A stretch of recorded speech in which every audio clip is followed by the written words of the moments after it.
Hey everybody, it's Matt from the house, and in this video we're going to show you some of the first things you should look at when you're going to buy a wakeboard, whether it's your first wakeboard or whether you've been riding for a long time. Let's check this stuff out.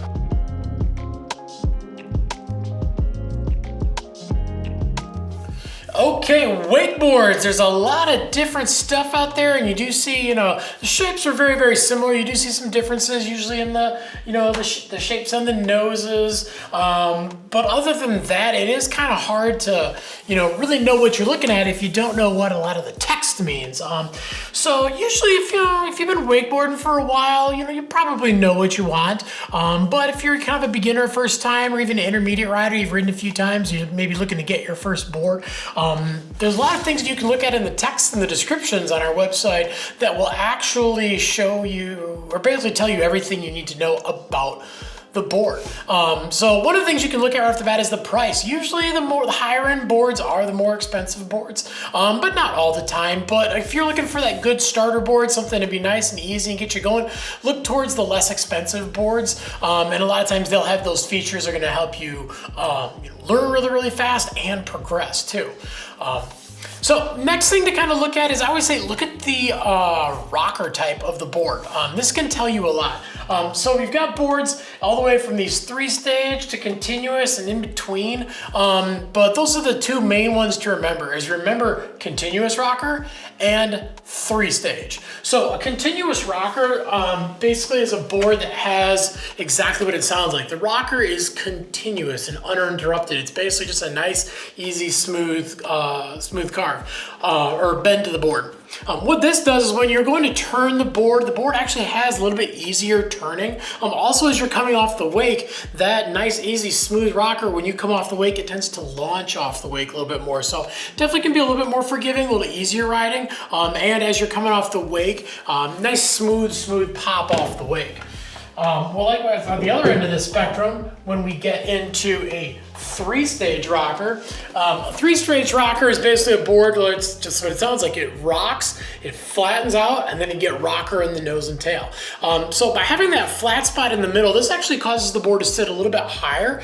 So it's not going to turn quite as smooth as this board, but it's going to have a little bit more quickness to it. So that can give you a little bit easier feel, like when you're coming out of your turns, if you're having trouble with speed, this definitely can help get you a little bit of that speed. Also, when you hit the wake, this is basically, as your nose is kind of traveling up the wake, all of a sudden it hits that flat spot and it kind of bucks you into the air. So this gives you a little bit more of that abrupt pop off of the wake. So one's not really better than the other. They're just kind of a personal preference when it comes down to it.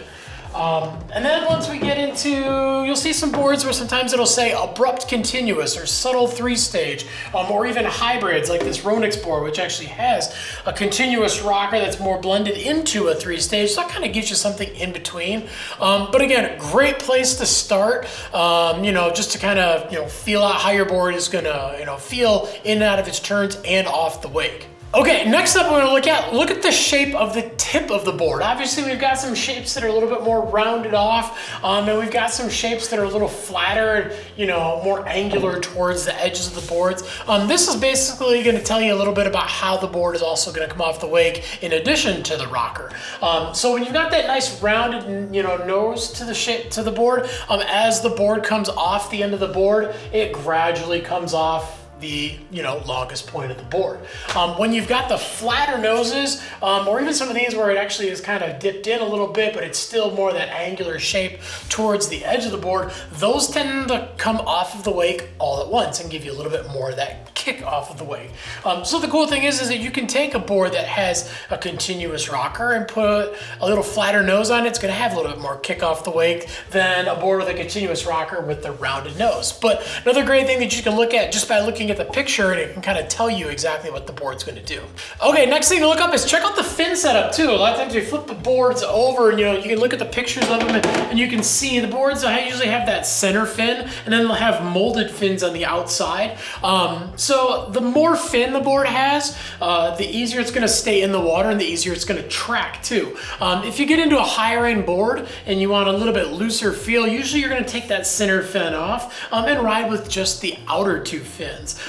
Likewise with some of the boards, they actually come with just two fins. So the two fin system, again, it's still there to hold you in and give you that that tracking, you know, into the wake and you know, a little bit more stability on your landings, but it's less fin. So usually for a rider that wants that little easier, looser feel. So, you know, we always say too, if you're a little bit more on the beginner intermediate side, maybe look for those boards that have that removable center fin with the molded in outer fins. That's gonna give you a little bit more stability. If you're a little bit more experienced rider and you want that board that's a little easier and looser feeling, look for those boards that actually have, you know, just the two fins on the outside, or even some of those boards that are kind of a park and boat crossover that'll usually have those two removable fins too, because technically you can ride a board without any fins if you know how to use your edges properly. Okay, last thing is gonna be the flex. You know, you kind of look at the boards and some of them will say, you know, have like a number flex from 1 to 10, 10 being the stiffest, or just say soft, medium, stiff. The flex of a board, they don't flex quite as much as, let's say, a snowboard does, but when a board does have more flex, it does tend to push the water a little bit more. And that makes for a little bit easier, smoother ride. Also, when you land, it does tend to flex a little bit and soften up your landings. A stiffer board, when you go to turn and you know, you're kind of standing out, you're carving out, and when you grab that rope and start to turn in towards the wake, it's not going to push the water as much, as going to stay up on top, making a faster board. So those stiffer boards are usually going to be the higher end boards and those more aggressive feels. But hey, if you're an intermediate rider and you want something to push you a little bit better, you know, doing a board on the stiffer side is not a horrible thing. But you'll find a lot of the boards pretty much have a medium flex to them, and you know, basically something that's going to kind of work for everybody. Okay, one last thing we actually should mention is there is a big difference between park boards and boat boards. If you're going to be riding a park, traditionally that's going to have a cable and you're going to have lots of rails and hard features you're going to be hitting. The park boards, usually they don't have fins on them, and they are a little bit bigger boards with a lot of flex to them. Not a board that's really friendly behind the boat. They tend to be super loose. So if you are going to be riding behind a boat, stay away from those boards that are for cable parks. Some companies do make boards that are kind of park and boat friendly. A lot of times they're going to have very little on the bottom of the board, and then they'll have two removable fins that you can throw on for when you're riding in the boat and take them off for when you're riding the park, because you don't want any of those fins and stuff when you're hitting those harder features. They tend to get destroyed real fast. So definitely look at that when you're looking to buy a board too. You make sure if you know you're going to be riding behind a boat, make sure that your board is a boat board. If you're going to be riding a park, make sure that it is a park board. If you want one that can do both, they do exist. There's not a ton of them out there. Usually it's better to have a boat board for your boat and a park board for your park, but not something that you absolutely have to have. Like I said, there's a few of those unicorns out there. All right, well, thanks for checking out our video on what to look at when you're going to buy a wakeboard, whether it's your first wakeboard or your 50th wakeboard. Definitely these little things can help. You know, you can basically say to yourself, okay, I want a continuous rocker that has a nice smooth pop and easy turn off the wake, but maybe I want a little bit of a kick. So you're actually going to want to look for a board that has that continuous rocker, but maybe has a little bit more of this aggressive nose and tail shape. Then you can also look at your board and say that I want something a little bit easier and softer on landings. Look for that combination with a medium to soft flex, or if you want the faster, do the medium to stiffer flex. So the cool thing is you can actually look at the shapes of the boards, look at the pictures of the boards, look at the descriptions of them too, and really fine tune it and find that one board that's going to work best for you. But if you got any questions about this boards at thehouse.com, you know, other than the stuff that we talked about here, leave us some comments down below. We're on there every single day trying to answer your questions. We want to make sure you can get some rad gear, but we also want to make sure we're getting you the right gear for you and your riding style. Also make sure to like and subscribe, and definitely get that notification bell on so you can find out when all the new videos drop.